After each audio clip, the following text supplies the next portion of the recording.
first order of the day ng bagong ombudsman, busisihin ang mga reklamo laban kay VP Sara. Basahin ko lang muna itong article bago tayo magbigay ng opinion, reaction. The Office of the Ombudsman will review the complaints filed against Vice President Sara Duterte over alleged misuse of confidential funds by her office and the Department of Education during her tenure, according to newly appointed Ombudsman Jesus Crispin Remulla.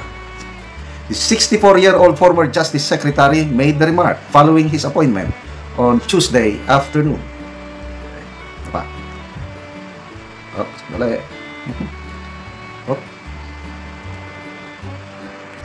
So ito ang pahayag ng bagong ombudsman. Actually, those reports are already with the ombudsman. We will open them, study them, and question those who are currently in charge, as well as those who had the duty to handle the cases before we arrive. Okay? So apart from Duterte, respondents of these complaints also include other DepEd and OVP officials like Chief of Staff Zulueta Lopez, Assistant Chief of Staff Lemuel Ortonio, Special Disbursing Officer Gina Acosta, former DepEd official Sunshine Paharda, and Edward Paharda, among others. Okay, so ito, kung basahin mo dito sa article ng Inquirer, parang inilalabas na naman nila ang mga allegedly bako ni VP Sara. Binubuhay nila ba para itanim sa utak ng mga tao na ganyan, ng Vice President, lustayan, confidential funds, magkano lang? 125 million. I-compare mo ngayon itong nilulustay ng mga opisyalis sa gobyerno, 1.47 trillion pesos according to Congressman Edgar Erese, budget insertion na punta sa mga flood control projects. Pilit nilang dinadalang atensyon ng taong bayan kay VP Sara para matabunan ang talamak na korupsyon. Grabe, ang Security and Exchange Commission Chairman Francis Lim ba yun? Nireport niya, inamin, over the last 3 weeks, 1.7 trillion pesos of wealth in the stock exchange were lost because of corruption in the government now. Kaya, sabi ng SEC Chairman, pag hindi maibalik ang tiwala ng taong bayan sa gobyerno, delikado ang ating economic growth, maaapektuhan. At sabi ng isang political analyst, si Dr. Rob Rances, instead of economic recovery, economic collapse ang mangyayari sa atin pag hindi maibalik ang tiwala ng taong bayan sa present government. Anong report ng US State Department? Ganon din. Pervasive, talamak ang korupsyon sa Pilipinas na nakaka-apekto sa investment climate. Those are realities. Tapos ito pa, inupo ang bagong ombudsman na sabi nila, ito daw ang pag-appoint kay Ombudsman Remulla, ito daw ang magpapabalik tiwala ng taong bayan sa gobyerno. I just don't know.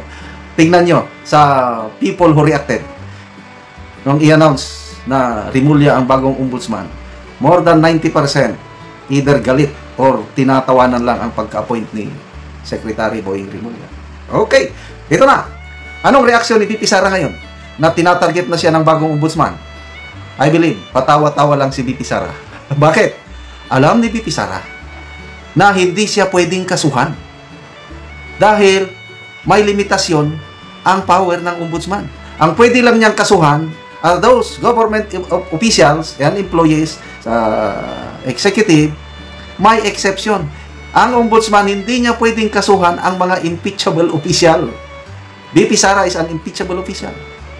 So, kung gusto nilang madiin, kung gusto nilang matanggal si VP Sara, yung target nila na mawala siya sa 2028 presidential election, their only way is impeachment. Kaya itong sinasabi nga review, pabayaan nyo lang mga ka-DDS. Let them do their job of reviewing. Wala silang magagawa. Dahil hindi nila pwedeng makasuhan si VP Sara bilang an impeachable official.